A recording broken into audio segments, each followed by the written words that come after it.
Welcome to the Slop Temple. We pray this video helps. You're starting now? Plug the phone to the head unit via USB-C or secure a stable Wi-Fi/Bluetooth link if the head unit supports wireless. Open the CarPlay emulation app and grant the required permissions. This lets the app mirror controls and audio. Once done, set the head unit to Android Auto/CarPlay input or the app's custom input mode. Make sure to accept prompts for media and location access, so maps and audio work correctly while driving. Now configure the app.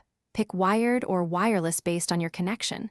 Wired is more stable for media and charging. You'll need to calibrate touch mapping if the on-screen controls are offset.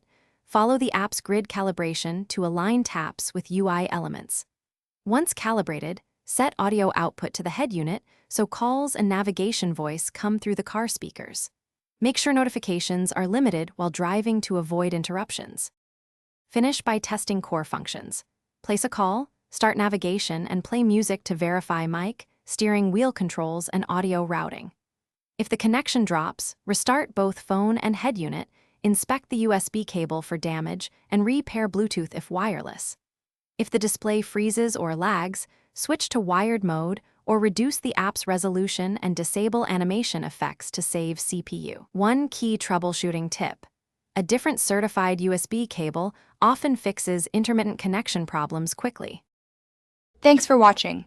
Consider subscribing if we helped you.